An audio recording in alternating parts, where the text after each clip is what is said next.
NRO,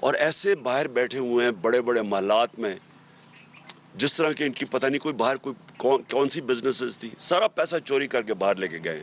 تو قوم نے ریفرینڈم دے دیا ہے، قوم نے واضح بتا دیا ہے، ان لوگوں کو ریجیکٹ کر چکی ہے قوم۔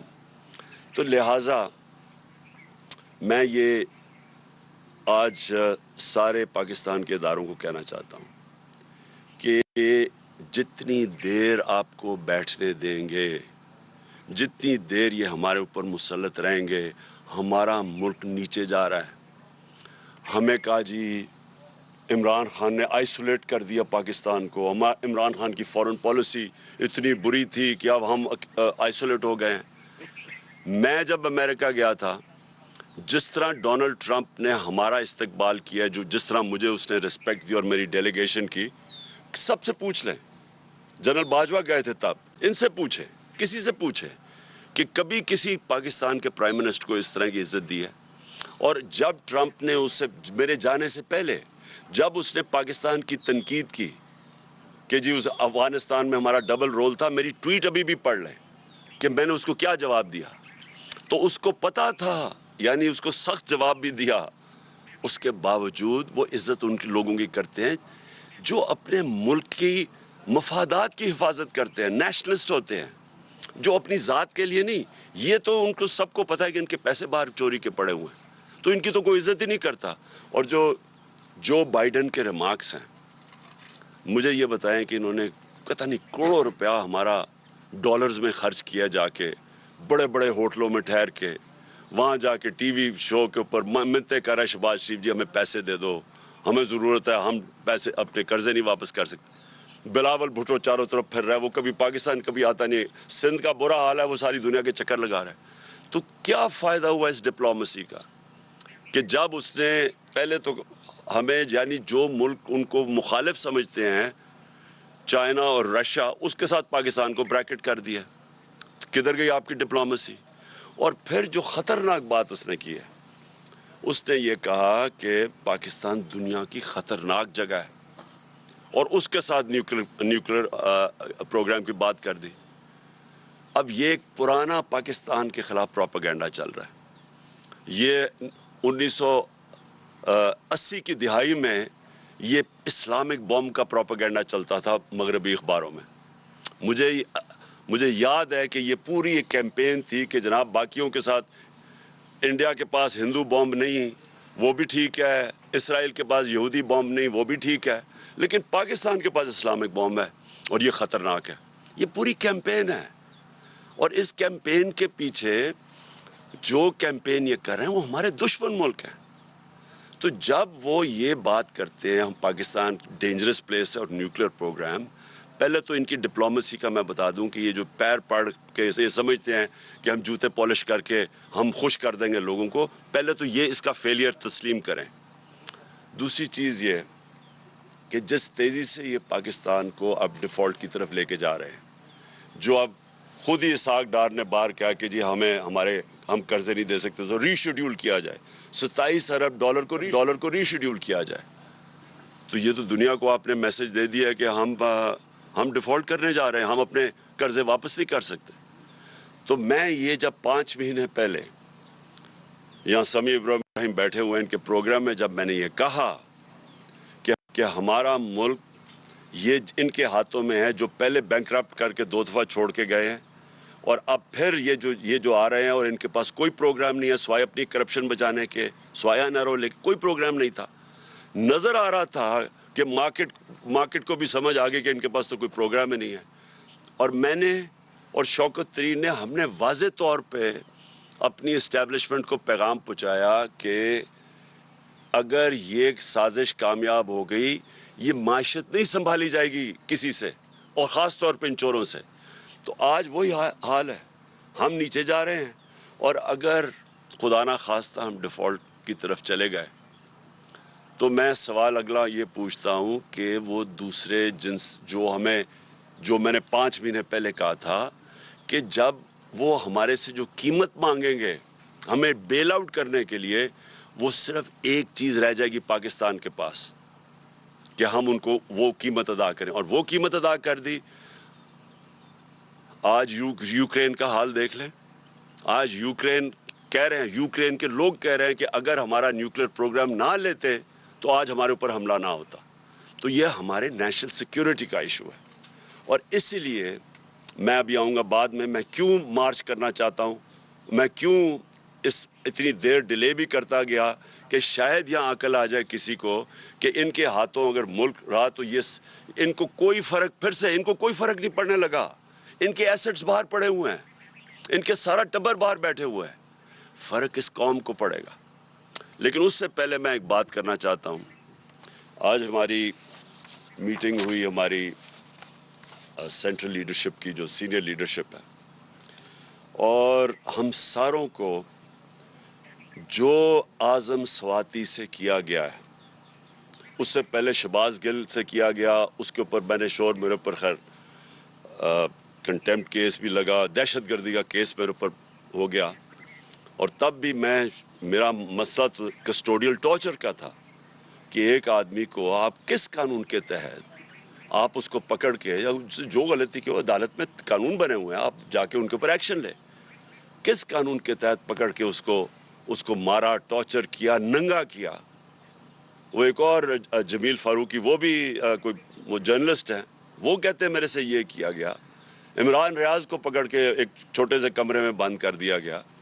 تو لیکن جو اعظم سواتی سے کیا, میں آج اپنی قوم کے سامنے یہ چیز اس لیے رکھنا چاہتا ہوں کہ ایک پاکستانی ہوتے ہوئے, اب میں یہ نہیں کہہ رہا کہ میں کسی پارٹی کا ہیڈ ہوں, پاکستانی ہوتے ہوئے یہ مجھے اتنی شرم آئی ہے کہ ہم اپنے لوگوں کو اس طرح ٹریٹ کر سکتے ہیں, کہ ہم ان کو اس طرح ذلیل کر سکتے ہیں.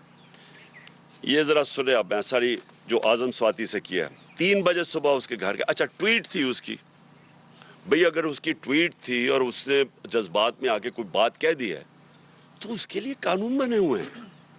یہ کیا لکھا ہوا ہے کہ یہ ہونا چاہیے تھا کہ 3 بجے اس کے گھر اس کے لوگ آئے, یہ ایف آئی اے کے, اس کے بچوں کے, اس کے پوتے اور پوتی کے سامنے, 4 سال کی اور 8 سال کی, ان کے سامنے اس کو مارنا شروع کیا. ایک 75 سال کے آدمی کو اس کو مارا, نوکروں کے سامنے, گھر میں چیزیں توڑی. اور اس کے بعد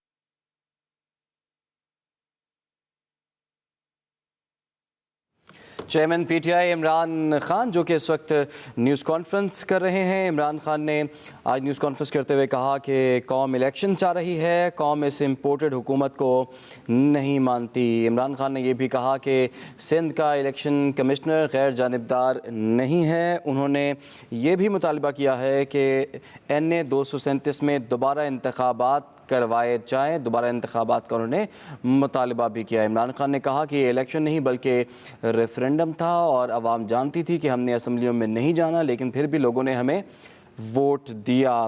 عمران خان نے یہ بھی کہا کہ اداروں سے کہتا ہوں جب تک یہ لوگ مسلط رہیں گے تب تک ملک نیچے جاتا رہے گا اور پاکستان کے ڈیفالٹ ہونے کا خطرہ بھی موجود ہے. عمران خان نے اب سے کچھ دیر پہلے ایک اجلاس کی صدارت بھی کی ہے اور اس کے بعد کچھ اہم فیصلے بھی کیے ہیں. اس وقت عمران خان کی نیوز کانفرنس جو ہے وہ اس وقت جاری ہے. انہوں نے کہا کہ یہ الیکشن نہیں بلکہ ریفرنڈم تھا. عمران خان کی جانب سے یہ نیوز کانفرنس جو ہے وہ اس وقت جاری ہے, جس میں انہوں نے کہا کہ لوگوں کو پتہ تھا اپنے اسمبلی میں نہیں جانا, لیکن پھر بھی لوگوں نے ہمیں ووٹ دیا ہے. اس کے ساتھ ساتھ انہوں نے کہا کہ قوم اب الیکشن چاہ رہی ہے, قوم اس امپورٹڈ حکومت کو نہیں مانتی. عمران خان نے NA 237 میں دوبارہ انتخابات کروانے کا مطالبہ کر دیا اور کہا کہ سندھ کا الیکشن دھاندلی کی وجہ سے ہم ہارے ہیں. 7 میں سے 6 نشستیں عمران خان نے اس میں کامیابی حاصل کی تھی, اور جس 7ویں نشست میں ان کو ناکامی ہوئی NA 237 کراچی, لیکن اب انہوں نے وہاں پر بھی دوبارہ انتخابات کروانے کا مطالبہ کیا ہے. ساتھ میں دھاندلی کا الزام بھی عائد کر دیا. انہوں نے کہا کہ سندھ کا الیکشن ہم دھاندلی کی وجہ سے ہارے ہیں. Chairman P T I Imran Khan کی نیوز کانفرنس اس وقت جاری ہے اور انہوں نے کہا کہ اداروں سے کہتا ہوں جب تک یہ لوگ مسلط رہیں گے تب تک ملک نیچے جاتا رہے گا. عمران خان نے جو آج کے اہم فیصلے کیے ہیں اجلاس کی صدارت کرتے ہوئے اس حوالے سے میڈیا کو بریف بھی کر رہے ہیں. انہوں نے کہا کہ الیکشن نہیں ریفرنڈم تھا, لوگوں کو پتہ تھا کہ ہم نے اسمبلی میں نہیں بیٹھنا پھر بھی لوگوں نے ہمیں ووٹ دیا۔ عمران خان کا NA 237 کراچی میں دوبارہ الیکشن کرانے کا مطالبہ۔ انہوں نے کہا کہ سندھ کا الیکشن کمشنر غیر جانبدار نہیں ہے۔ اپنی گفتگو میں عمران خان نے کہا کہ جنرل مشرف نے انہیں NRO دے کر ملک کو سب سے زیادہ نقصان پہنچایا۔ ہم پنجاب اور پختونخوا کی اسمبلی کے اسپیشل سیشن کال کریں گے اس ایشو کے اوپر۔ دوسرا، ہمارے سینیٹرز سپریم کورٹ میں پٹیشن فائل کریں گے۔ تیسرا، ہم انٹرنیشنل آرگنائزیشنز کو اپروچ کریں گے اب، جس کے اندر نمبر 1 ہیومن رائٹ کمیٹی جو جنیوا میں آن ٹارچر ہے، اس کی ICCPR جو ان کی ہے اس کے مطابق اس کے اوپر ہم ان کے اوپر پورا لکھیں گے کہ اس سے کیا ہوا ہے۔ یونائٹڈ نیشنز کا جو اسپیشل ریپورٹر ہے ٹارچر کے اوپر، اس کے پاس ہم بھیج رہے ہیں یہ۔ یورپین یونین کے ہیومن رائٹس کا جو اسپیشل ریپرزینٹیٹیو ہے ان کے پاس ہم یہ بھیج رہے ہیں ساری ڈیٹیلز۔ اور انٹرنیشنل پارلیمنٹری یونین بھی ہے پارلیمنٹیرینز کی، ان کے پاس بھی ہم یہ سارا بھیج رہے ہیں۔ اور مجھے بڑے افسوس سے کہنا پڑتا ہے کہ جو سینٹ کا چیئرمین ہے، مجھے افسوس سے کہنا پڑتا ہے کہ اس نے پروڈکشن آرڈر نہیں کیے۔ کس کے ڈر سے؟ کیا سینٹ کے چیئرمین کی یہ ذمہ داری نہیں تھی کہ اعظم سواتی کے پروڈکشن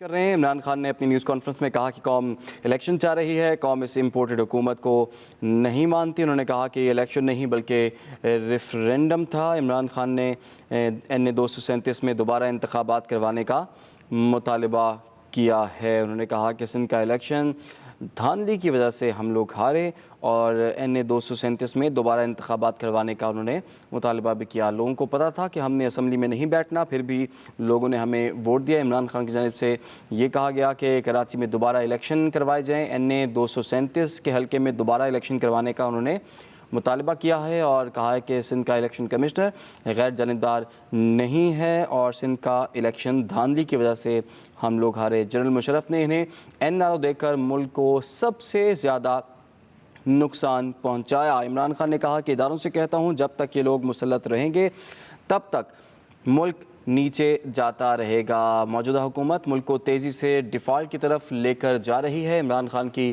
نیوز کانفرنس جس میں انہوں نے کہا کہ امریکی صدر کا بیان دیکھ لیں، کیا فائدہ ایسی سفارت کاری کا۔ آج کے جو فیصلے ہوئے ہیں اس حوالے سے میڈیا کو وہ آگاہ بھی کر رہے ہیں۔ اعظم سواتی پر جیسے تشدد کیا گیا، بطور پاکستانی بہت شرم آئی، عمران خان کی جانب سے یہ کہا گیا ہے۔ ساتھ ہی جو کل ضمنی الیکشنز ہوئے ہیں اس پر بھی عمران خان نے خاص طور پر بات کی ہے، اور کہا ہے کہ اس سے یہ بات ثابت ہوتی ہے کہ قوم الیکشن چاہ رہی ہے اور قوم اس امپورٹڈ حکومت کو نہیں مانتی۔ انہوں نے کہا کہ یہ الیکشن نہیں بلکہ ریفرینڈم تھا۔ ایک مرتبہ پھر سے انہوں نے مطالبہ کیا ہے کہ ملک کے حالات تب تک ٹھیک نہیں ہو سکتے جب تک۔ آخر میں لانگ مارچ کے اوپر آتا ہوں۔ دیکھیں، میں نے پوری انتظار، یعنی 25 مئی کے بعد 25 مئی میں ہم نے کوشش کی کہ پرامن ایک پریشر ڈالے جائیں، جو کہ گورنمنٹ کا، جو اپوزیشن پولیٹیکل پارٹیز کا کام ہے، کہ ہم آئین کے اندر رہتے ہوئے ایک پریشر ڈالیں کہ ایک ایسا سیٹ اپ لے آئے ہیں جو کہ ساری نظر آ رہا تھا کہ پبلک اس کو ایکسیپٹ ہی نہیں کر رہی۔ کبھی پاکستان میں خود اس طرح پبلک نکلی نہیں، کبھی ایسے نہیں ہوا۔